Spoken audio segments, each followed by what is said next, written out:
everyone. My name is Dr. Amanda Vanderveer, and I'm here with Sarah Bussard.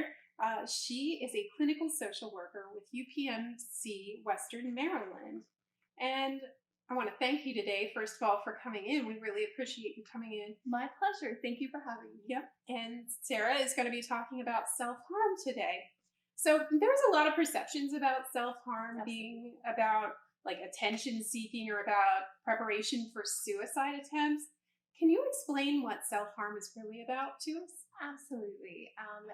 You mentioned it perfectly. There is a lot of preconceived notions about what self-injurious behavior is.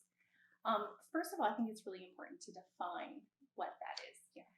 So self-injurious behavior is intentionally hurting your body in some way, shape, or form. And so it is not oftentimes in our culture, it is associated with attention seeking. There's a lot of stigma, not only just with mental health, but specifically with self-injurious behavior. But really what it is about is it's feeling emotional pain and not being able to express it or release it in some way, shape, or form. And thinking about all of us when we go through traumatic times or we go through really hard times, some people will cry and feel that emotional release. But self-injurious behavior is not about getting that release. So they get kind of stuck in this cycle that self-harm releases that emotional pain. And studies are showing that the mind-body connection, that, with our bodies and our minds are connected. And so by causing pain to our bodies intentionally, it releases that pain. So no, it's not about attention seeking. Actually, there's a lot of shame and misnomer, misinformation about this behavior specifically. Yeah, most of the people that I know that did involve themselves in self-injurious behavior, they hid it very much so, and it was not something that they shared with everybody. Yes, and you're right. Oftentimes, the support people around the person who is self-harming do not know, and they're also very surprised. Yeah, absolutely. And thinking about self-harm, is it self-harm or self-injury, or is that synonymous? It is really self-injurious behavior. Okay. Okay. So self-injurious behavior, it seems synonymous with cutting too. When most people think of self-injurious behavior, they're just thinking cutting. Is that the only form?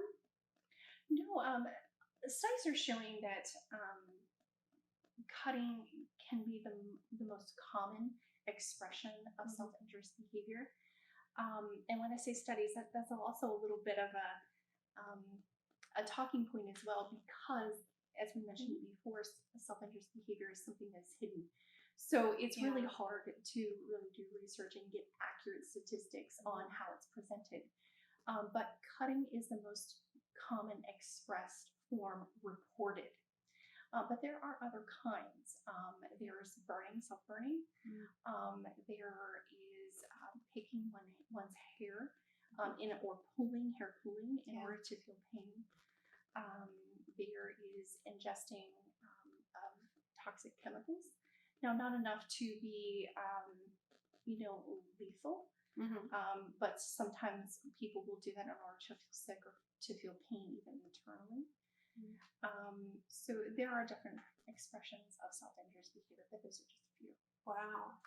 Yeah, that's really rough to have to feel like you have to experience that to be able to deal with the emotional pain that you're going through. So many people think this is just a stage of life thing. Like people that are teens do it and then they grow out of it. So do teens just tend to grow out of this? So again, studies are showing that female teenagers are the most prevalent population. However, no, it is not. It's actually experienced through all stages of life. Some self-injurious behaviors are found in individuals as young as 5, all the way up to the geriatric population as well. Actually, it's very prominent in college-age students, compared to the general population. So no, it's not something that just is experienced by teenagers. It is across the board. Yeah, and I think that's like that idea of people growing out of it seems to really minimize what's going on with it, because this could be a lifetime problem that people have to deal with. Absolutely. And one number that I found says that 17% of the general population will self-injure at one time in their lives. So whether that be teenage years, whether that be in adulthood, but it's at least done once. But in that population, it can become chronic. Or in that number of 17%, it can become chronic. That's a lot of people. That's like 1 out of 6. Absolutely. Wow. Absolutely. So so you mentioned earlier why people self-harm, and talking about the emotional stuff. Is it because they were abused as kids? So there is a high association with abuse and self-injurious behavior. But also that it's not mutually exclusive. You don't have to be abused in order to have self-injurious behavior. Gotcha. But really it's that kind of like that emotional blunting, or that disconnect from your emotions, or where people who have a hard time, as we mentioned, as I mentioned earlier, like feeling that release whenever we have that emotion. And so it kind of just becomes plugged, where almost like a drain or like a sink or something like that, where it becomes plugged and all these emotions just kind of keep filling up. If you can imagine like a sink or a bathtub, it's just filling and filling and filling, but there is no release. It doesn't go anywhere. And so self-injurious behavior is about creating a little bit of a release in that process, where compared to people who don't experience self-injurious behavior, they don't suffer from that, they can feel that release in other ways, or maybe more non-maladaptive ways, or healthier way or coping. But really, it's associated with that emotional pain. Now, of course, that can be through trauma, and as I mentioned, there's a high correlation with that. But major depressive disorder, personality disorders as well, substance abuse, even that.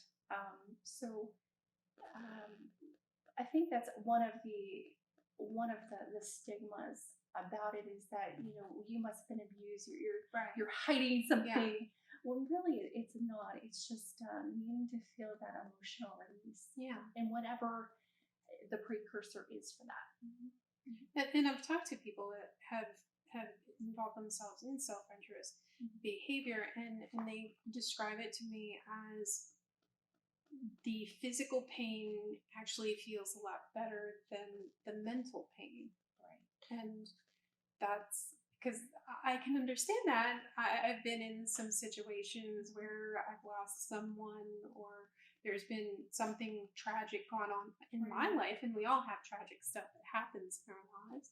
But, being able to release that emotional stuff, I can't imagine continuing to carry it.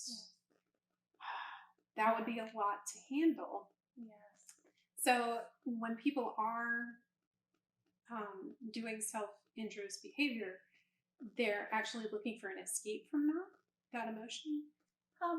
Yes, really it is it's some type of release. And you mentioned a really good point, because things build and build and build and build, and it's kind of that proverbial volcano, where there's so much pressure that it's almost an experience that I'm going to explode, but you're trapped in that container of not being able to. So the pressure is so difficult.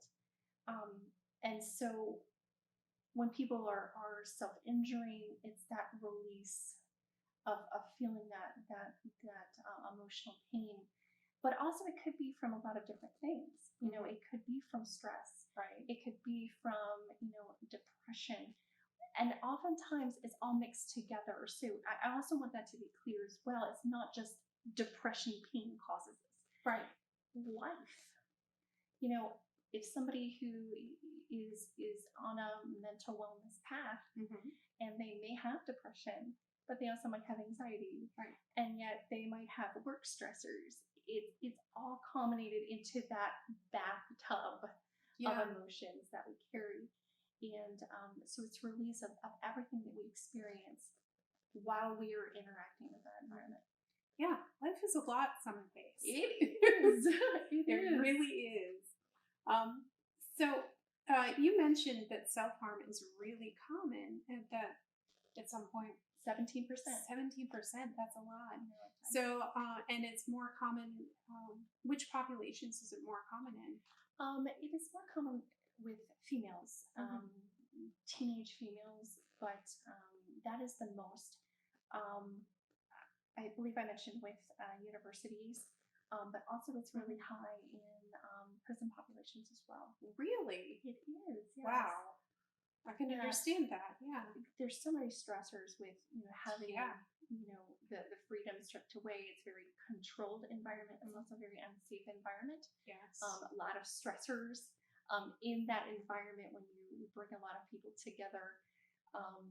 So it's very prominent in that as well. Wow, I would have never thought that. But that makes complete sense now that you talk about it. So how do mental health professionals treat self-harm? Absolutely. So there's many different modalities of therapy. There's dialectical behavioral therapy. There's cognitive behavioral therapy. Those are specific modalities of therapy that can help really slow down the events and also the precursors to actually engaging into self-injurious behavior. So I kind of use the analogy, if I'm kind of showing my age a little bit, but if you take a DVD or a VHS tape and you kind of push pause, but you can go frame to frame. And that's really what we want to get to in therapy, is to be not only just aware of the event. Of course, that's important, not just be aware of what happened before the event, but there are things, processes that are going in between. And so really nailing down what are the triggers, but not only what are the triggers, what are our responses to that trigger? What are the feelings? What are the thoughts?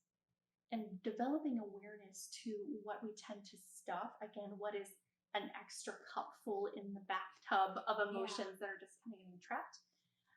But then also, what are the thoughts and the feelings that are happening before engaging in that behavior? So really going frame by frame by frame and developing awareness of those processes. Yeah, I think once we get into a habit, it's just automatic that we're just doing it. We're not even thinking about it. We're not being mindful.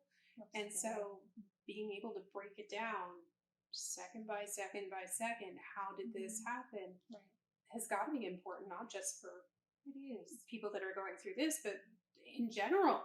Right.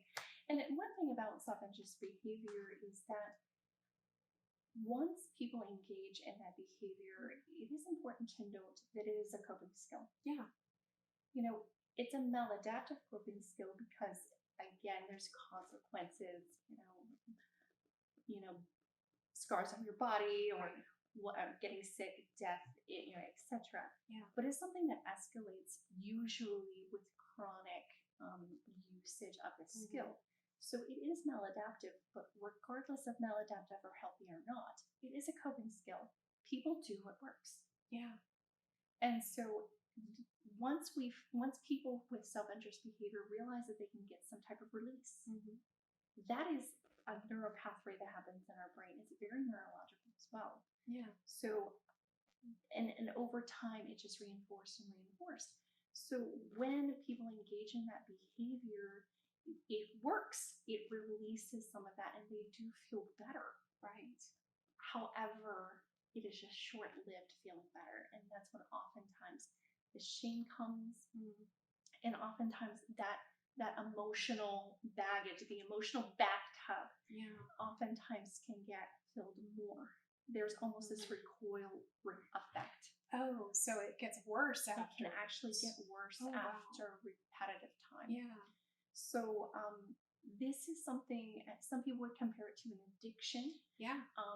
in that it is something that is hard to break. And I feel like that is so important for our community, for people that are support people, to really know this is not something that people are doing just because they want to do it. It's not that simple. And really to be a voice of that, because this is something that is very neurological. Neurotransmitters are being, released in our body too, that also reinforces that behavior. But there is this recoil effect, a negative emotional recoiling that does happen, that does actually make it more worse, but also more entrenched to, now I have more emotion. And I haven't been able to figure it out. So they keep engaging in the behavior that ultimately makes them worse. It worked in the beginning, but I'm going to keep doing it, hoping that it'll work again, even though it hasn't worked for the past 5, 10 times. And oftentimes it's hard because it is so effective. Right. Again, maladaptive. I'm not supporting it. Right. It's we do what works. We do what works. And I feel like that is important to mention. It does work. It does release that pain for some people, but that maladaptive part is that it actually creates more emotional burden. And when there is no other way to effectively release it, you go back to that way in desperation to release it. Even though, again, it just causes more on. And then you get kind of stuck in this loop. That sounds horrible. Yes. It just sounds horrible to live in that. I also want to mention too, when you mentioned about treatment. So not only those modalities of therapy, but also medication management can also be beneficial to help not only help with if there's some mood issues going on, or the anxiety part of it, to control those impulses a little bit more. So I also wanted to mention that also can help. Yeah, absolutely. And do a lot of people who are doing this, do they tend to have high levels of depression or anxiety? Yes, the comorbidities for depression, anxiety, trauma are very, very high. So even treating the emotional components in and of themselves, again, going back to that emotional bathtub, it helps just manage the triggers to the emotions that they are feeling. So it helps to take some of that water out of the bathtub. Yes, absolutely. Yeah, that makes sense. Okay. So what type of resources are available in the community? So I'm going to start with Frostburg State. Okay. We do have a CAPS program, here where you have medication management support. Excuse me. And you also have therapists here to support with immediate needs. And I do feel like it's important with CAPS to mention that they have a 24-hour hotline also available. So they're on call. I should say not hotline. They are on call, so you can get resources, pretty quickly. There is the SIB office here in Poland Hall. That's also resources as well. There are mental health agencies in the community. Agencies that can do therapy and management. There are group therapy programs. If that is someone's preferred modality, instead of the one-on-one therapy, there are group therapy programs. And group therapy for this can be really helpful too. Absolutely. It can help you not feel alone in your own journey. Because as we mentioned before, there is such a stigma. And when I say ignorance, I'm meaning in the truest definition, the lack of knowledge. And I know that there's some really good intentioned people in our lives, but they can kind of come at us in ways that don't really support that the person's being heard or validated in their experience, which is why I think group therapy can be very, very beneficial, because they're all kind of speaking the same language and experiencing the same things. So it evens out the playing field a little bit. Yeah, that makes sense. There are intensive outpatient programs in our community. I'm aware of 2 in our community, and intensive outpatient, that's about the highest level of care outpatient therapy can get. It's a 3-hour group therapy program. There are also resources through the health department that can get people seen on an emergent, semi-emergent basis. There's always the emergency room for people that are in crisis, feeling like they're a threat to themselves or somebody else, or need resources. There are psychiatrists and management people throughout our community as well. There are national resources, and the National Suicide Hotline also do crisis intervention, and then there's text lines, and things like that. Yeah, absolutely. Those are all great resources. So we'll definitely have those up on the website for you. When you look on the webpage, they'll be right underneath the video. So are there any other topics that you can think of that we missed or that you would like to touch on? Yeah, I do really feel like with self-injurious behavior, it's so important to validate, the experience. Yeah. And to understand as a community, as an education facility, but even support people, that this is not an easy process to break. Yeah. And as I mentioned before, there's a lot of neurochemical stuff. There's a lot of biological stuff. The pathways in our brain are being reinforced. This is not just something of just distract yourself and go do something different. If it's that easy, a lot of times people just wouldn't be stuck in the behavior if it was that easy. Right. So I think it's also really important not to minimize people's experiences. And I think that's where the shame part comes in, because often I've never met one person who has engaged in self-injurious behavior that wanted to keep going. Right. I've never met one. And so this is something that is a silent struggle. And being that voice, telling people's stories, and having us to sit and listen and validate and build rapport, not coming to a fix-it type of attitude, but joining people where they are. Yeah. And if there's one word I wish I could take out of the dictionary, it should be should. Out of everything else, it would be that word. Because sometimes people who are good intention will be like, you shouldn't do this, or you should do that, or you should do that. When really we're missing the importance of being with somebody non-judgmental where they are. Right. And I feel like that is so important with people who are on any type of journey, mental health journey, self-injurious behavior journey, whatever journey it would be, even beyond mental health. Yeah. Just reminding that if we have somebody in our lives that we care about, starting with just being where they are in a non-judgmental way and asking them what they need and being that support person. Yeah. And I think from personal experience with emotional pain, just having someone listen to me takes water out of that bathtub. Yeah. It really does. And I start to feel like I'm being heard. I feel better. Even though the situation has not changed, it's still horrible, whatever. But, having someone there to listen to me, I just don't feel alone in it anymore. And that's so super helpful. I totally agree. So I want to thank you for coming in to talk to us today. It's been my honor. Thank you for having me. It's I been really wonderful. Thank you. And we definitely appreciate your sharing.